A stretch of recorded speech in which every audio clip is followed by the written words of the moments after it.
En anteriores vídeos relacionados con las estufas de pellet he recibido más de 100.000 visitas y unos cuantos comentarios, algunos de los cuales no es posible contestarlos con la suficiente consideración en un solo párrafo. Así pues, realizo este vídeo para solucionar las dudas surgidas a mis suscriptores y seguidores en este campo. ¡Comenzamos!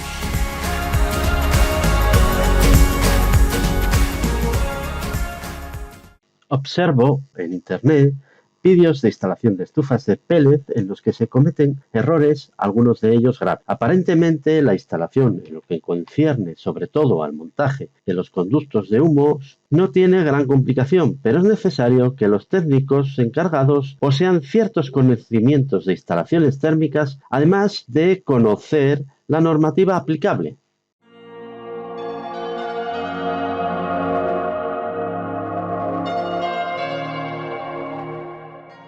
Tenemos que tener en cuenta los siguientes aspectos en el funcionamiento de las estufas de pellet. En primer lugar, sabemos que en la combustión se produce una serie de reacciones que obedecen a las siguientes expresiones. El carbono reacciona con el oxígeno produciendo dióxido de carbono con gran desprendimiento de calor. Pero además, en el caso de combustibles sólidos, como es el caso pellet, podemos encontrarnos con una presencia de azufre bastante estimable. El azufre es un gran problema ya que reacciona con el vapor de agua, con el agua, provocando un ácido muy corrosivo, el ácido sulfúrico. Por eso es conveniente que la temperatura de los productos de la combustión estén por encima de la temperatura de vaporización del agua, para evitar que ésta reaccione con el azufre, ya que el ácido corroe las partes metálicas de la instalación, empezando por la chimenea, y si esto no se soluciona, podría incluso dañar las partes del equipo, del aparato, o en este caso de la estufa.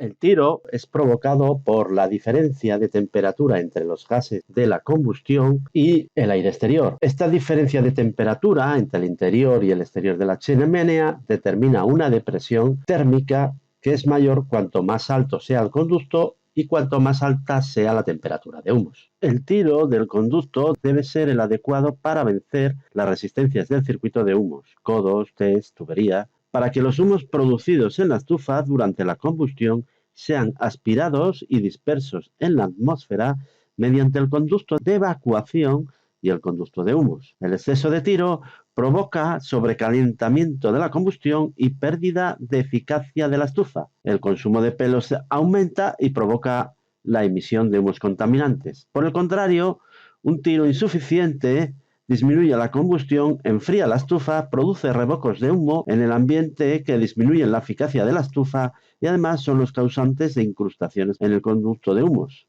Otro aspecto a tener en cuenta es el revoco. El aire exterior puede provocar sobrepresiones en el conducto de salida de humos, impidiendo la libre salida de estos. En la imagen podemos ver cómo una mala ubicación de la chimenea en su parte exterior puede favorecer el revoco.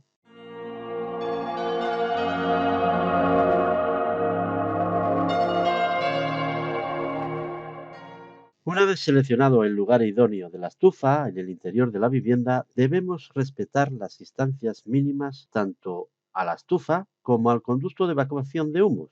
Según normativa, las distancias mínimas del conducto de humos a materiales combustibles serán de 3 veces el diámetro del tubo y nunca inferior a 375 milímetros. Las distancias mínimas a la parte delantera de la estufa será de 1,5 metros como mínimo y a los laterales de 0,5 metros, aunque estas dependerán también de la estufa y del fabricante.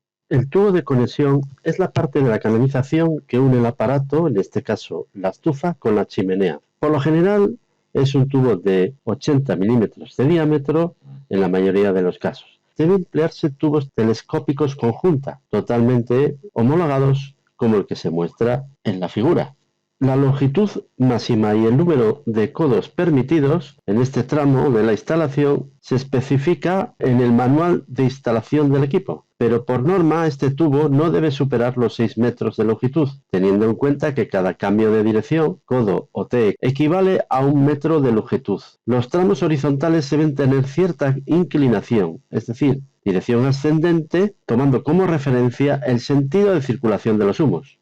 La razón de que se limite la longitud equivalente es debido a que en este primer tramo la circulación de los humos se posibilita gracias a la acción de un ventilador que incorpora la estufa de pellet, que tiene unas características de funcionamiento determinadas y que por lo tanto no se debe de superar ni el caudal ni la pérdida de carga para que el funcionamiento sea óptimo. El material de los tubos normalmente de acero galvanizado con un revestimiento de esmalte negro que alarga su vida útil. Para una correcta instalación de la chimenea, seguiremos los siguientes pasos. Las dimensiones internas de la chimenea de humos no deben sobrepasar los 200 milímetros de diámetro, siendo el máximo recomendable de 180 milímetros. En el caso de que la chimenea circule por el exterior, solamente se emplearán tubos aislados de doble pared para prever la generación de los condensados y además serán de acero inoxidable lisos internamente que se fijarán a la pared. No estará permitido el uso de tubos inoxidables del tipo flexible. La altura vertical mínima desde la salida de humos de la estufa hasta la salida de gases deberá ser de al menos 3,5 metros para favorecer el tiro. La chimenea no deberá contener desviaciones superiores a 45 grados y en el caso de que las tenga, se restará 0,5 metros por cada uno de estos codos en el cálculo de la longitud vertical efectiva o longitud equivalente. La sección interna del conducto de la chimenea será preferiblemente redonda, aunque podrá ser cuadrada, siendo en este caso los lados conectados a un radio interior mínimo de 200 milímetros. El conducto de la chimenea sobresaldrá como mínimo 50 centímetros por encima del tejado, sin considerar el sombrerete. Y en el caso de techos inclinados, el conducto de la chimenea será como mínimo de 50 centímetros más la altura de revoco, que dependerá a su vez del grado de inclinación del tejado, tal como podemos observar. En el tramo final de la chimenea se colocará un sombrerete. Los sombreretes para chimeneas tienen dos funciones primordiales: evitar que entre al interior del conducto agua de lluvia, pájaros o cualquier otro elemento. Y segundo, impedir que el viento cree un contraflujo que provoque revoque en la chimenea, es decir, que el humo vuelva hacia adentro.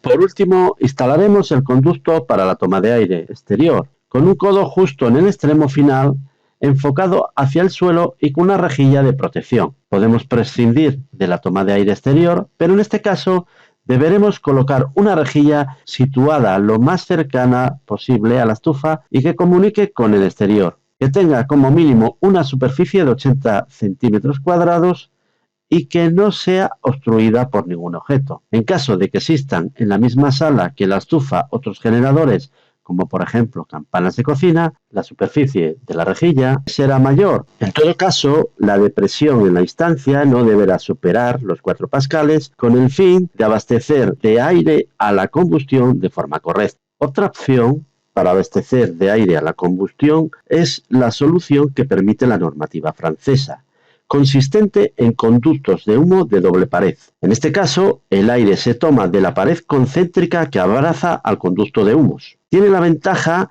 de una mejora en la eficiencia, ya que precalienta el aire de la combustión. Personalmente, de las 3 soluciones planteadas para abastecer de aire la combustión, prefiero la solución de la rejilla por ser de alta eficiencia, evitar la entrada de humedad en la combustión y ser de fácil ejecución. Para el caso de estufas con toma de aire canalizable, usaremos conductos flexibles, preferiblemente aislados, para poder evitar la pérdida de energía. El recorrido del aire desde la estufa a cada estancia no debe haber diferencias de longitud muy acuciadas, con el fin de poder equilibrar el caudal a través de la rejilla de cada una de las habitaciones.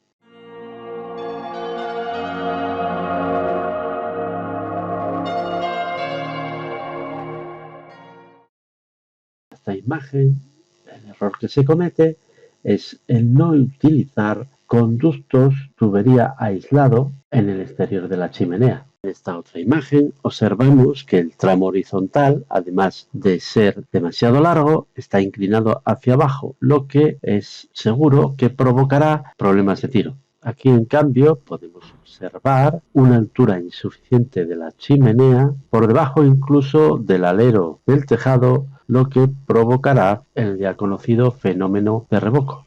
Y ya por último, permítanme un consejo sobre la elección del tipo de pellet o del fabricante de pellets. No se dejen engatusar por el costo eligiendo aquel pellet más barato. Fíjense en otros detalles como por ejemplo el contenido de cenizas, el contenido de humedad y sobre todo su poder calorífico, ya que puede salir más rentable el saco, que a priori es más caro, debido a su mayor poder calorífico. Imagínense ustedes un saco de 15 kilos con una producción calorífica de 4,6 kilovatios hora por kilogramo a un coste de 4,27 euros el saco, y otro saco de 15 kilos con una producción calorífica de 5 kilovatios hora por kilogramo a un coste de 4,44 euros el saco. Hagan ustedes los cálculos y se sorprenderá. Además, a la larga, el saco de mayor producción calorífica producirá menos cenizas, nos dará tiempos de funcionamiento más cortos, prolongando la vida útil de la estufa. Hola amiguitos, suscríbete a mi canal de mi papá que es muy chúper. Suscríbete al canal de mi papá, por favor, que tiene muchos vídeos aquí preparados. Bye bye.